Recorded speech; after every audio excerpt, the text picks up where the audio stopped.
नमस्कार दोस्तों, स्वागत है मेरे एक और नए वीडियो में। आज सम्राट अशोक पर 50 इम्पोर्टेंट क्वेश्चन लेके आया हूँ। जो क्वेश्चन काफ़ी ज़्यादा इम्पोर्टेंट रहते हैं एग्ज़ाम की दृष्टि से। कई बार एग्ज़ाम में सम्राट अशोक के बारे में क्वेश्चन आ जाता है, वो उसके लिए बहुत सारा हमको पढ़ना पड़ता है। तो इसमें मैं सेपरेट करके 50 इम्पोर्टेंट क्वेश्चन लेके आया हूँ, तो ज़्यादा आपको पढ़ने की ज़रूरत नहीं पड़ेगी। बस ये वीडियो देखने से आपका काम चल जाएगा। चलिए शुरू करते हैं वीडियो।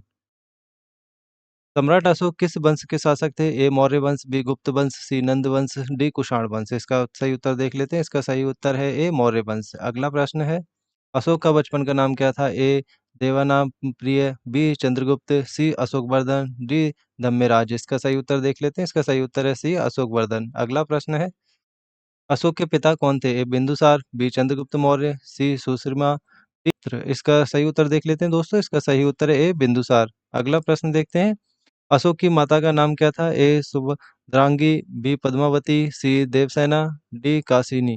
इसका सही उत्तर देख लेते हैं। इसका सही उत्तर है दोस्तों ए सुभद्रांगी। अगला प्रश्न देखते हैं, कलिंग युद्ध किस वर्ष लड़ा गया था? ए 321 ईसा पूर्व, बी 273 ईसा पूर्व, सी 261 ईसा पूर्व, डी 250 ईसा पूर्व। से इसका सही उत्तर देखते हैं दोस्तों। इसका सही उत्तर है 261 ईसा पूर्व। अगला प्रश्न, कलिंग युद्ध के बाद अशोक ने किस धर्म को अपनाया? ए जैन धर्म, बी वैदिक धर्म, सी बौद्धिक धर्म, डी आजीविका धर्म। इसका सही उत्तर देख लेते हैं दोस्तों। इसका सही उत्तर है सी बौद्धिक धर्म। अगला प्रश्न देखते हैं, अशोक के शासनकाल में राजधानी कहाँ थी? ए तक्षशिला, बी उज्जैन, सी पाटलिपुत्र, डी वैशाली। इसका सही उत्तर देख लेते हैं। इसका सही उत्तर है सी पाटलिपुत्र। अगला प्रश्न, अशोक ने अपने आप को क्या कहा? ए प्रियदर्शी, बी धम्यराज, सी चक्रवर्ती, सी सर्वेश्वर। इसका सही उत्तर देख लेते हैं। इसका सही उत्तर है ए प्रियदर्शी। अगला प्रश्न, अशोक के अभिलेख किस लिपि में अंकित हैं? ए नागरी, बी ब्राह्मी, सी खगोष्ठीय, डी संस्कृत। इसका सही उत्तर देख लेते हैं। इसका सही उत्तर है बी ब्राह्मी। अगला प्रश्न, अशोक के अभिलेख किस भाषा में लिखे गए थे? ए संस्कृत, बी पाली, सी प्राकृत, डी अपभ्रंश। इसका सही उत्तर देख लेते हैं। इसका सही उत्तर है सी प्राकृत।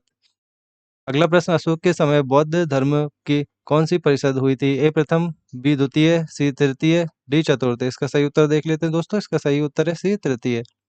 अगला प्रश्न, तृतीय बौद्ध संगति कहाँ हुई थी? ए राजगृह, बी वैशाली, सी पाटलिपुत्र, डी काशी। इसका सही उत्तर देख लेते हैं। इसका सही उत्तर है सी पाटलिपुत्र। अगला प्रश्न देखते हैं, तृतीय बौद्ध संगति का अध्यक्ष कौन था? ए महाकश्यप, बी मोगलीपुत्र तिस्स, सी उपगुप्त, डी आनंद। इसका सही उत्तर देख लेते हैं। इसका सही उत्तर है बी मोगलीपुत्र तिस्स। अगला प्रश्न, अशोक के धम्म प्रचार के लिए किन किन देशों में दूत भेजे गए थे? ए श्रीलंका, बी म्यांमार, सी नेपाल, डी उपरोक्त सभी। इसका सही उत्तर देख लेते हैं। इसका सही उत्तर है डी उपरोक्त में सभी। अगला प्रश्न, श्रीलंका भेजे गए बौद्ध दूत कौन थे? ए आनंद, बी उपगुप्त, सी महेंद्र, डी मोगलीपुत्र तिस। इसका सही उत्तर देख लेते हैं। इसका सही उत्तर है सी महेंद्र। अगला प्रश्न, अशोक की पुत्री का नाम क्या था? ए संघमित्रा, बी पद्मावती, सी स्वर्णलता, डी अनुपा। इसका सही उत्तर देख लेते हैं। इसका सही उत्तर है ए संघमित्रा। अगला प्रश्न है, संघमित्रा को कहाँ भेजा गया था? ए नेपाल, बी चीन, सी श्रीलंका, डी बर्मा। इसका सही उत्तर देख लेते हैं दोस्तों। इसका सही उत्तर है सी श्रीलंका। अगला प्रश्न, अशोक ने धर्म प्रचार के लिए किसका निर्माण करवाया था? ए चैत्य, बी स्तूप, सी बिहार, डी मंदिर। इसका सही उत्तर देख लेते हैं। इसका सही उत्तर है बी स्तूप। अगला प्रश्न देखते हैं, अशोक का सबसे प्रसिद्ध स्तंभ कहाँ स्थित है? ए सारनाथ, बी वैशाली, सी लुम्बिनी, डी अमरावती। इसका सही उत्तर देख लेते हैं दोस्तों। इसका सही उत्तर है ए सारनाथ। अगला प्रश्न, सारनाथ स्तंभ के शीर्ष पर कौन सा प्रतीक है? ए सिंह चक्र, बी चार सिंह, सी बैल, डी घोड़ा। इसका सही उत्तर देख लेते हैं। इसका सही उत्तर है बी चार सिंह। अगला प्रश्न, अशोक का सिंह स्तंभ किस धातु का बना है? ए तांबा, बी पत्थर, सी लकड़ी, डी सोना। इसका सही उत्तर देख लेते हैं। इसका सही उत्तर है बी पत्थर। अगला प्रश्न, अशोक का राज्याभिषेक कब हुआ था? ए 273 ईसा पूर्व, बी 268 ईसा पूर्व, सी 261 ईसा पूर्व, डी 250 ईसा पूर्व। इसका सही उत्तर देख लेते हैं दोस्तों। इसका सही उत्तर है बी 268 ईसा पूर्व। अगला प्रश्न, अशोक के शासनकाल की सबसे बड़ी उपलब्धि क्या थी? ये युद्ध विस्तार, बी धार्मिक एकता, सी प्रशासनिक सुधार, डी कलिंग विजय। इसका सही उत्तर देख लेते हैं। इसका सही उत्तर है बी धार्मिक एकता। अगला प्रश्न, अशोक के अभिलेखों में धम्म शब्द का क्या अर्थ है? ए बौद्धिक सिद्धांत, बी नैतिक आचरण, सी धार्मिक पूजा, डी युद्ध नीति। इसका सही उत्तर देख लेते हैं। इसका सही उत्तर है बी नैतिक आचरण। अगला प्रश्न है, अशोक के आदेश कहाँ कहाँ अंकित हैं? ए शिलाओं में, बी स्तंभों पर, सी चट्टानों पर, डी उपरोक्त में सभी। इसका सही उत्तर देख लेते हैं दोस्तों। इसका सही उत्तर है डी उपरोक्त में सभी। अगला प्रश्न, अशोक के सबसे अधिक अभिलेख कहाँ पाए गए? ए उत्तर प्रदेश, बी मध्य प्रदेश, सी उड़ीसा, डी कर्नाटक। इसका सही उत्तर देख लेते हैं। इसका सही उत्तर है सी उड़ीसा।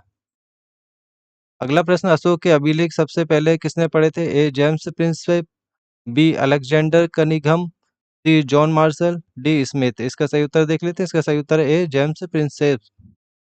अगला प्रश्न, अशोक ने किस शिलालेख में कलिंग युद्ध का उल्लेख किया है? ए प्रथम, बी द्वितीय, सी अष्टम, डी तृतीय। इसका सही उत्तर देख लेते हैं। इसका सही उत्तर है सी अष्टम। अगला प्रश्न, अशोक के अभिलेखों में देवा नाम प्रिय का अर्थ क्या है? ए देवताओं का प्रिय, बी धर्म प्रिय व्यक्ति, सी बुद्ध भक्त, डी सूरवीर। इसका सही उत्तर देख लेते हैं। इसका सही उत्तर है ए देवताओं का प्रिय। अगला प्रश्न, अशोक की मृत्यु कहाँ हुई थी? ए पाटलिपुत्र, बी तक्षशिला, सी सांची, डी उज्जैन। इसका सही उत्तर देख लेते हैं। इसका सही उत्तर है ए पाटलिपुत्र। अगला प्रश्न, अशोक की मृत्यु के बाद मौर्य साम्राज्य का पतन कब हुआ? ए 200 ईसा पूर्व, बी 185 ईसा पूर्व, सी 150 ईसा पूर्व, डी 100 ईसा पूर्व। इसका सही उत्तर देख लेते हैं। इसका सही उत्तर है बी 185 ईसा पूर्व। अगला प्रश्न, अशोक ने कितने शिलालेख खुदवाए थे? ए 7, बी 14, सी 28, डी 32। इसका सही उत्तर देख लेते हैं दोस्तों। इसका सही उत्तर है बी 14।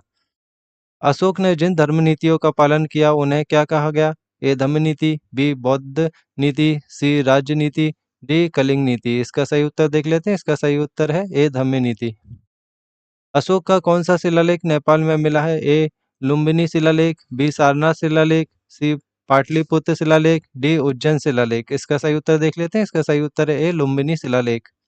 अगला प्रश्न, अशोक के शासनकाल की मुद्रा पर कौन सा चिन्ह अंकित था? ए चक्र, बी सिंह, सी अशोक चिन्ह, डी बौद्ध धर्म चक्र। इसका सही उत्तर देख लेते हैं। इसका सही उत्तर है डी बौद्ध धर्म चक्र। अगला प्रश्न, भारत का राष्ट्रीय प्रतीक किससे लिया गया है? ए अशोक स्तंभ सारनाथ, बी अमरावती स्तूप, सी नालंदा अवशेष, डी बौद्ध गया स्तूप। इसका सही उत्तर देख लेते हैं। इसका सही उत्तर है ए अशोक स्तंभ सारनाथ। अगला प्रश्न, अशोक ने कौन सा शहर अपने नाम पर बसाया था? ए अशोकनगर, बी पुष्पपुर, सी धर्मपुर, डी ताम्रलिप्ति। इसका सही उत्तर देख लेते हैं। इसका सही उत्तर है ए अशोकनगर। अगला प्रश्न, अशोक का शासनकाल लगभग कितने वर्षों का तक चला? ए 10 वर्ष, बी 20 वर्ष, सी 37 वर्ष, डी 50 वर्ष। इसका सही उत्तर देख लेते हैं दोस्तों। इसका सही उत्तर है सी 37 वर्ष। अगला प्रश्न, अशोक के बाद मौर्य वंश का अंतिम शासक कौन था? ए बृहदत्त, बी दशरथ, सी कुणाल, सी डी संप्रति। इसका सही उत्तर है ए बृहदत्त। अगला प्रश्न है, अशोक का पुत्र कुणाल किस कारण प्रसिद्ध था? ए अंधत्व, बी वीरता, सी विद्या, डी धर्म प्रचार। इसका सही उत्तर देख लेते हैं। इसका सही उत्तर है ए अंधत्व। अशोक ने धम्म महामात्र किसे कहा था? ए सैनिकों को, बी अधिकारियों को, सी धर्म प्रचारकों को, डी राजकुमारों को। इसका सही उत्तर देखते हैं दोस्तों। इसका सही उत्तर है सी धर्म प्रचारकों को। अगला प्रश्न है, अशोक ने कितने धर्म प्रचारक भेजे थे? ए 4, बी 5, सी 8, डी 9। इसका सही उत्तर देख लेते हैं। इसका सही उत्तर है डी 9। अगला प्रश्न, अशोक ने अपने धर्म प्रचार के लिए कौन सा प्रतीक अपनाया था? ए धर्मचक्र, बी सिंह, सी कमल, डी घोड़ा। इसका सही उत्तर देख लेते हैं। इसका सही उत्तर है ए धर्मचक्र।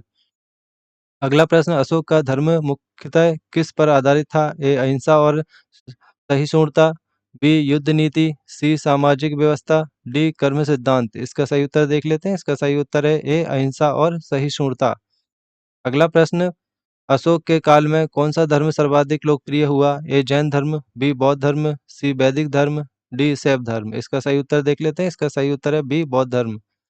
अगला प्रश्न, अशोक को चक्रवर्ती सम्राट क्यों कहा जाता है? ये युद्ध की निपुणता के कारण, बी धर्म चक्र प्रवर्तन के कारण, सी शासन विस्तार के कारण, डी सांस्कृतिक योगदान के कारण। इसका सही उत्तर देख लेते हैं। इसका सही उत्तर है बी धर्म चक्र प्रवर्तन के कारण।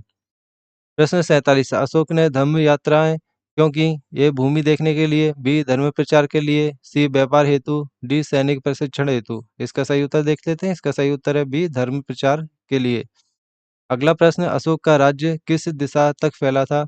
ए उत्तर में हिमालय तक, बी दक्षिण में कर्नाटक तक, सी पश्चिम में अफगानिस्तान तक, डी उपरोक्त में सभी। इसका सही उत्तर देखते हैं। इसका सही उत्तर है डी उपरोक्त में सभी। प्रश्न 49, अशोक का शासनकाल किस नाम से प्रसिद्ध हुआ? ए स्वर्ण युग, बी धर्म युग, सी विजय युग, डी मौर्य युग। इसका सही उत्तर देख लेते हैं। इसका सही उत्तर है बी धर्म युग। प्रश्न 50 अशोक का भारत का महान सम्राट किस कारण कहा जाता है? ए विशाल साम्राज्य, बी धार्मिक सहिष्णुता, सी अहिंसा नीति, डी उपरोक्त में सभी। इसका सही उत्तर देखते हैं। इसका सही उत्तर है डी उपरोक्त में सभी। तो ये थे हमारे 50 इंपॉर्टेंट क्वेश्चन सम्राट अशोक के बारे में। इसमें से काफ़ी ज़्यादा एग्जाम में पूछे जाते हैं और मैं आशा करता हूँ कि आप लोगों की तैयारी बहुत अच्छी चल रही हो। बहुत सारे गवर्नमेंट एग्जाम आ रहे हैं इस टाइम पर और बढ़िया अच्छे से तैयारी कीजिए। चलिए, अगर वीडियो अच्छा लगा हो तो मेरे वीडियो को लाइक करें और चैनल को सब्सक्राइब करें और ज़्यादा से ज़्यादा शेयर करने की कोशिश करें। मिलते हैं अगले वीडियो में, तब तक के लिए जय हिंद।